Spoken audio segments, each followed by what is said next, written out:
Hi friend, बघा ही परी. मी मेथीची भाजी निवडली. मेथीची भाजी ती खाती. आता काय करायला पाहिजे? परी, ए परी, काय खाती का? ए परू, माझ्या तनुनी तिचं नाव परी ठेवलंय.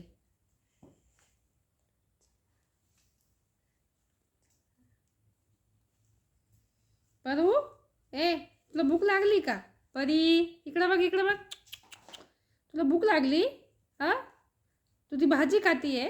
भाजी खातीये? पोट दुखल तुझं. हा, ए परू,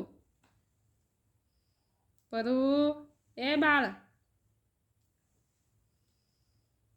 तिला इतकी मेथीची भाजी आवडते ना, नेहमी तिचं नेहमीच आहे. मी भाजी निवडायला बसले की ती लगेच येऊन सुरुवात खायला.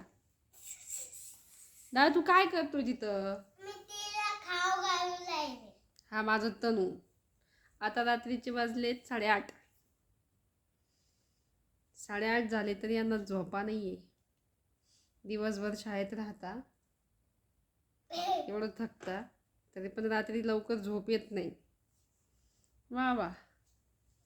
परू, दादा तुला खाऊ घालतोय का? का ग परी? ए परू, इकडे बघतो बाळा. परी, ए परी, शी येते, खाऊ नको. चल तुला जेवायला देते मी. चल दूध पोळी खा.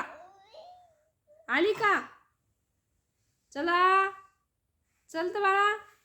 ए परू, चल बाई.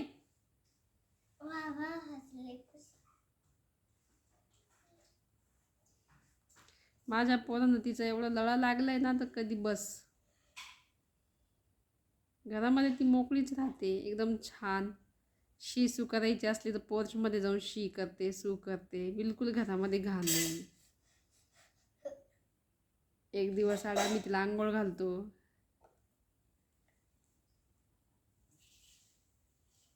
एकदम माणसांसारखी ती आमच्यामध्ये राहते.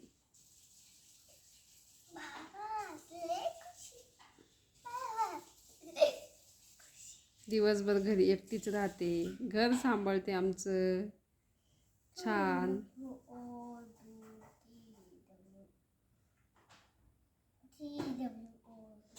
एक गोष्ट पण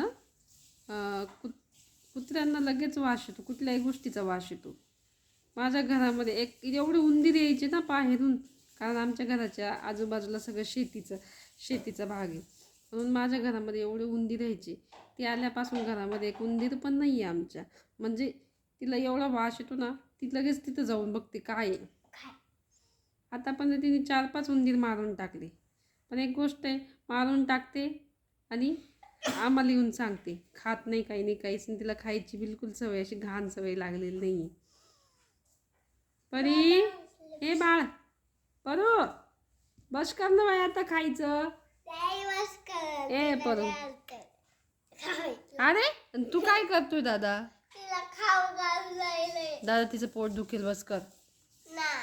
तिला काय कळतं का ग? हा, कशाला खातीये? हा, पोट दुखेल ना तुझा. उठ लवकर, उठ. या दोघांची मस्ती, दोघांचं बिलकुल जमत नाही. तनू आणि परीचं. परीला फक्त दीदी आवडते, स्वरा दीदी आवडते. बघा बघा बघा, तनूचं बघा तोंड कसं फुगलंय असं म्हटलं तर.